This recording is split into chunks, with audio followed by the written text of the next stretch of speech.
Welcome to a special 6-part series from Talking Volumes, hosted by me, Euan Russell. And me, Reuben J. Brown. In 2019, we both made applications for degrees in architecture, receiving offers from universities including UCL's Bartlett School, Sheffield and Edinburgh. And in the autumn of 2020, we're both hoping to take up offers at Cambridge University. In comparison to applying for most undergrad degrees, this is a pretty intensive process. And when we were going through it, we both struggled to find simple answers to some confusing questions. Questions like, what should I apply for? What should go in my portfolio? And how should it be presented? Do I need work experience? Do I need to be able to draw? And how? We know that if you're listening to this, you're really excited about architecture and want the best chance to get into the best school for you. So we've made this series, which will tell you everything you need to know about applying to study architecture in the UK from a student's perspective. We've got 6 episodes covering where to start, what to apply for, writing a personal statement, making your portfolio, application drawing tasks, and finally, what to expect at an interview. Which is this, episode 6, architecture interviews. That's right, we're finally coming to the end of this super long process. There's certain things we can and can't talk about here. We're not allowed to tell you about specific questions we were asked in Cambridge interviews, for example. So today we're going to have a slightly more informal conversation about interviews. We'll be focusing more on what we've learned from the experience rather than the experience itself. Yeah, we're going to rely on our experiences of our interviews and offer some advice and hopefully calm the nerves a bit. So we got interviewed at UCL and Cambridge. So should we talk about the UCL format of interview first? Yeah, apart from bumping into you for the first time in months and going to the Serpentine afterwards, which was really lovely, I had a pretty rough time that day. Yeah, and I had quite an enjoyable experience that day. My interview was quite early, so I didn't really have to wait around and get nervous, and I enjoyed the conversations. Yeah, and we had very different interviewers, I think. Yeah, very different approaches. And there's possible cultural differences of style there. I think my interviewer was looking to critique me. It felt like what being in an architecture crit might be like. He was testing, can I take criticism?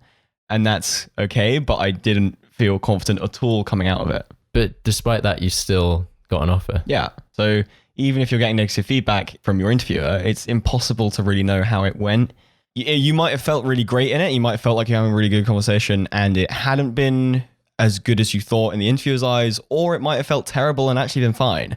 So there's nothing you can do about that afterwards, and all you can do is move on. But I suppose learning from your experience, it's good to beforehand, and I think why you dealt with that interview so successfully was because you were aware of possible weaknesses in your application. Yeah, so just kind of for context, the Bartlett interview is 20 minutes and you present your portfolio and the interview asks you questions about that, and that's it. And in mine, I walked in and the guy was sitting on his phone and he didn't get up to shake my hand, and I was setting my stuff up. He was still just kind of scrolling on his phone, and then I said, can we stand up to view the work, because it's a big A1 portfolio and that's how I wanted it to be seen. And he just kind of stayed sitting down, which was very not reciprocative. I have brought some sculptures with me, which was quite unnecessary. Could have just taken photographs, but I had a ring that I wanted him to wear that I'd made, and he kind of laughed at me a bit for that. And there was very, very little positive feedback throughout all of it. He didn't really express any interest or which is hard because when you're trying to time how long to stay on a piece, it's really difficult if they're not verbalizing what they're feeling about it and what they're thinking. Yeah. And the only real thing he said was, I just don't think you can draw, which I knew was coming. And we've talked a lot about me not being great at drawing in this series, but I knew that was my biggest weakness. Mm-hmm. Yeah, and because you were aware of that, you were ready to respond to it. Yeah, and I said, yeah, I'm aware of that weakness and I've been working on it for the last 6 months. Here's a whole bunch of life drawing I've done, and here's my sketchbooks. And he goes, oh no, and he goes, so where's the work? And I'm just thinking you're looking at it, it's in my portfolio. But he was being really tough on me and making me prove it and making me prove I was invested and really passionate. And I think I probably did that in the end, but it just felt tough. Yeah, you sort of came away from that feeling quite bad about it, but then you just still got an offer. Just different approaches to interviewing, I think. And what was yours like in comparison to that? Well, I think I was still being challenged and sort of asked to justify statements I was making and my work, but it was in a sort of more informal, conversational way. Okay. And I think I was getting a lot more even non-verbal feedback. Yeah. Which helped to guide my approach and helped me to be comfortable. And I think that really significant difference, even at one place, is kind of indicative of how you can't prepare for these. There's no standard of what an interview is. People interview in very different ways, so you can't really prepare for it. And the interviewers aren't really preparing for it either. Yeah, like when I was in Cambridge, I spoke to a professor a couple nights before my interview, and I thought it was this whole thing, like they prepared for it. It was really important. This isn't an architecture professor, by the way. This is someone in humanities. Yeah, okay. And he just said, oh yeah, I think tomorrow I'll sort of chill out and think of some interesting questions to ask. And for me, that really just seeing the other side of the process and how they aren't really most of the time trying to catch you out. They want you to do well. Yeah. So I don't think you can prepare by doing a kind of practice interview or anything like that. I think the only way you can prepare is by talking to people about architecture. Just being able to talk about ideas and architecture in your work and developing a vocabulary to talk about your subject. And that's something that you can actually practice. It's a skill that you can apply to lots of different situations. So you can't prepare for any specific questions or any particular type of interviewing style, but you can practice the skill of articulating how you feel about architecture, how you feel about art. And it's really about finding the people who you have those conversations with. And I think it can be really challenging because I think we're both lucky in that our parents have always engaged us in conversations about ideas. Yeah. So it's something we've been encouraged to talk about and develop. I think even if you haven't had that around you all your life, you can really actively practice that skill just like you can practice drawing. Yeah. And that I think is the best thing you can be doing to practice for the format of an interview. And obviously absorbing, observing and making is what's giving you the sort of content to enter that. But that's how you would actually deliver that. Coming back to the Bartlett, because we're going to move on to Cambridge more specifically in a sec. But I think for me, the Bartlett was a really intense day. And like I traveled up by train from Brighton in the morning really early, and then you're dropped in the middle of Camden and it's busy and there's a lot going on. It's raining. And it's raining and it's going to be in winter. And I went to see like an exhibition and I turned up at the Bartlett, and then I was waiting for like 5 hours or like 6 hours. Yeah. It was a long time. I felt so lucky that my interview was fairly early. Because I felt like I had to be wired and ready. And we've talked about this, like how I, when I was preparing for interviews or like kind of psyching myself up to be in that space, I get in this quite active, like my brain's got to be working, I've got to be on fire kind of way. And I was having to sustain that for the whole time I was waiting. So you're on like full power all day for just a 20-minute little interview, and waiting for ages can be tough. I think I maybe took that approach more for my Bartlett one, but then for the Cambridge one, since they were sort of spread out over a whole day, I think I was just trying to be quite default. I tried to just be myself. Yeah, and that's the best thing to do. Yeah, and I think I'm like maybe lucky to have had the confidence to just... Okay. And we'd both practiced it then because we'd gone to the Bartlett, even though the interview's more informal and it's definitely less competitive at the Bartlett. But we kind of had a practice of the experience, so you can go in there like having a bit more confidence. You've done this before, kind of. So let's move on to Cambridge a little bit. And what was the format of your day when you turned up to King's College and your interview? So quite early in the morning, we did a drawing task outside. We've talked about that. Yeah. And then I had 2 interviews, both of which they asked to see my portfolio. So all 4 of your interviewers, so you had 2 interviewers for each of your 2 interviews. I actually had 2 and one in the other. Okay, and all 3 of those people were architects? Involved in the architecture department. Right. Yeah. And you got asked for your portfolio in all of them? Yeah.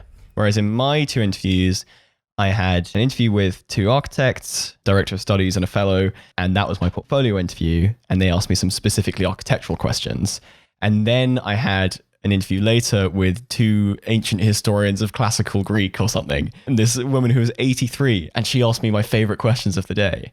So it depends what college you apply to. It depends what day it is, but you could have very, very different interviews. And my second one was merely just like an intellectual conversation. And I asked them, so what are your guys' experience with architecture? Like, do you have a lecture in the department? Are you related to one?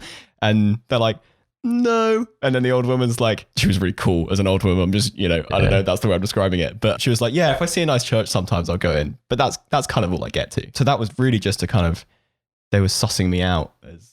Yeah, I think most of the time, especially for architecture, it's different for, more sciencey subjects. It is quite an informal conversation. But then there's definitely formalities to it. For sure. I think the format is based on the tutorial system at Cambridge, which is the way that a lot of teaching's done, kind of like 2 students to 1 professor teaching that you'll have 1 a week of roughly.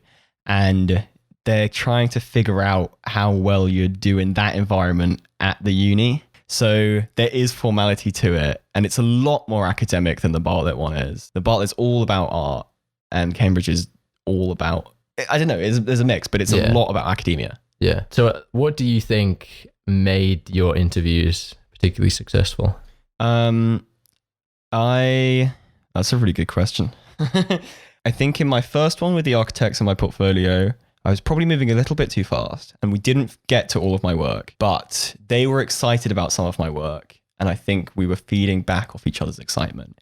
And then actually there's one particular point that I think I did it properly. I did well. And I'm asked a question and I give a kind of not brilliant answer that's a bit off to the side. It's not a direct enough answer. I'm being very vague about the question here because we're not really allowed to say. But I give a very kind of off to the side answer. And the interviewers are really kind and they want you to do well. So he just digs into me a bit more and specifies further and digs down. And then I'm like, no, wait, hang on. Like, actually, and I use an example of an architect who I'm kind of thinking about when I'm answering this question. And I go, this guy was this and this and this and this and this, and he did this and this and this. And I really corrected myself, realized like, hang on, there's a deeper level here. I need to think a bit further. I'm going to think that aloud. I'm going to correct myself. So that was like a really defining point in my first interview. And I was kind of kicking myself after, like, why didn't I answer that way the first time? But it's fine because it's like you've got the ability to readdress yourself. Yeah. What about you? I think a similar thing, thinking out loud and being guided by the interviewer in the sort of not second guessing the interviewer and what they want, but still being guided by them and what they seem interested in. I also think you talked about how you drew upon examples, and I think, you know, you often think, oh, I need all this knowledge that I'm just going to deliver to them. But I think it's more about how you engage that knowledge and use it and give examples to sort of illustrate your thinking. There's no point in just saying, I like this architect, I like this work they've done. That doesn't tell your interviewer anything about the way that you think. If you're going to be drawing on your knowledge, which is really great to do, and you're going to have it if, you know, with all this kind of stuff you've been doing in the lead up to this, you've got to be using it to personalize it to you. It's not just, I like this person's buildings. It's, I like the way that this person makes architecture because, and I want to incorporate that into the way that I design. Yeah, having almost a structure where you, like, here's something that I found interesting or inspiring. Here's why I found it interesting or inspiring. Mm-hmm. And then here's why that really applies to me personally. Yeah. I think you, as well as being able to think aloud and talk aloud, you have to be listening so intently, really actively, and not miss a beat. If you misunderstand something that's been said because you're not quite listening closely enough, that can trip you up in a way that becomes quite tricky. If you start answering a question incorrectly because you haven't heard it well, that's going to be an issue. And I think I got asked in the second interview with the historians, I got asked a very long question that required me to imagine a space. And I just sat back in the sofa that I was sitting on, I shut my eyes and I just listened. And shutting your eyes when you're having a conversation with someone is kind of a bit of a weird thing, but I just knew that I needed to block everything out and just key in. Yeah. I think, not sort of, again, it comes back to not second guessing the interviewer and just trying to be quite in the moment, really listening and almost not preparing an answer before they finish the question. Definitely. Because otherwise it's not like you're thinking out loud and working through a process with them. It's sort of much more they say something than you say something. It's less like a conversation. And they're going to let you breathe as well. They may ask you a question, and Euan just asked me the question, what did you think made your interview particularly well? And I wasn't expecting that, and I thought it was a great question. And you saw me just pause and go, oh, wow, that's good. I'll have to go back in there. Let me just breathe and figure that out. And they're going to let you do that. If you got to craft a good answer, then they're going to let you just sit there and go, okay, I've got it. So there are a few things that the interviewers are supposed to be looking for, but they're quite vague. So I wondered if you could... Yeah, I mean, this is kind of cheeky information that one of my old tutors gave me at my college. There's three things, and it's the passion you have for the subject, your ability to articulate ideas, and your academic potential. So when they introduce a new idea, how do you respond? And what we've just been talking about is effectively kind of working through those three things. But those are the things that they're judging you on effectively. But I don't think there's any reason to like really think about it. It's like, if you're excited about architecture, then you have passion. If you're going to be talking about that passion, then you've got the ability to articulate it. If you are asked a question, you give a good answer, then you've got academic potential. But what you can do, and I think we both did this, and my mom asked me when she was like, oh, have you looked up your interviewers yet? When I got my interview like schedule, and I was like, oh wait, no, like am I supposed to do that? But you can look them up, and especially with the architects, you might like just want to see what kind of work they make. And I think, and that might excite you. Yeah. Like, I'm going to have an interesting conversation with this person who's done this cool work. Yeah. It's maybe not about learning loads about their work to try and impress them, because that is it's not about them. Don't do that. Yeah. But it's kind of a natural thing to want to do, just be interested in who I'm about to go and talk to. And also for me, because I had that interview with two people who were just kind of some random academics plucked out of nowhere, I actually knew that I wasn't going to be with architects in that conversation. I knew like, oh, these people are historians. They may not have the architectural vocabulary, so I need to adjust the way that I'm speaking about buildings maybe to make it less technical. A really important thing to be able to do as an architect. Talk to people who aren't architects. I think in the Cambridge one, we were both asked questions about a personal statement at some point, and that's pretty likely that it might be a starting point for your interviewers. So on the way up to Cambridge or wherever you're getting interviewed, read your personal statement and make sure you can justify every point you've made in it and have more to say about everything in it. Annotate it. Think how I might develop certain points. What would I ask myself about this? Yeah. I mean, and even if they don't ask the question, you might bring those things up. So it's good practice anyway. Yeah, just to be interrogating your personal statement in that way is really important. And a good personal statement is like really helpful for this too. If you've written something really good, then that's going to help you out here as well. And also remember that they're interviewing so many people, so they might not have read your personal statement incredibly closely. Yeah. So naturally you will want to elaborate on things. Yeah, for sure. And use it as a tool to show off who you are again. I think these are really intense days, and particularly the Cambridge one is an all-day thing where you've got 2 assessments in the morning and then 2 interviews in the afternoon. I really recommend going outside for a bit, even if the weather's not great. In UCL, me and Euan walked down to Regent's Park and back and just got out in the air. And at Cambridge, I went to an exhibition at Kessel's Yard in between the tasks and my interview, and just kind of reset my brain a bit and got outside and like just came out of that really dense, like, I've got to do well kind of space and just relax a bit more. I think that really helped me at least. Yeah, I didn't actually do that in Cambridge, but I feel like I might have benefited from that. I just went and got some food. Well, it's like, and we're talking about architects. Well, yeah, and that's good too, just taking you out of your place. I mean, when we talk about architecture, it's like, and we really believe that the spaces you're in affect how you're feeling and how you're thinking. So a change of environment is going to be really significant and might help a lot. Come on, guys, we're architects. Let's let's think about it, eh? But I think that's probably our kind of main points about interviews. Yeah. Think out loud. Yeah. And just enjoy talking about it. It's a really good opportunity to have a conversation with probably interesting people, very interesting people. And even if you don't get an offer, it's still going to be a really worthwhile experience. Yeah. And you're still going to think about things in a different way afterwards. So it's something to be really excited about. I was excited for mine. Yeah. And then the long wait begins to see if you get offers. Yeah. So good luck.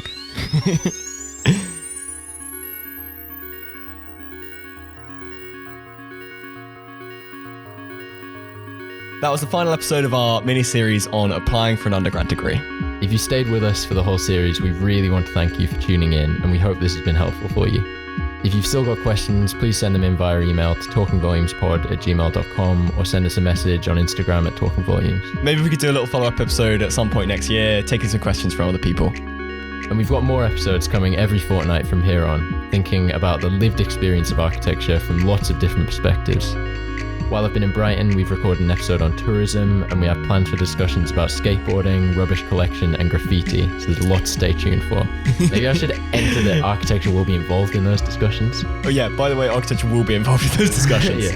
This episode was actually produced in person in Brighton by me, Reuben J. Brown. And me, Euan Russell. If you want to refer back to the things we talked about today, you can find a quick summary at the episode's page on our website, talkingvolumes.co.uk. And if you want to help our show reach more people, you can drop us a review on whatever service you're listening to, and recommend us to a friend. But if there's one main takeaway from our show, it's pay attention to the architecture that's all around you all the time. See you in 2 weeks with the first of our episodes considering the built environment from lots of different perspectives. And thanks for listening. We've really enjoyed making this series, and we hope it's been really helpful.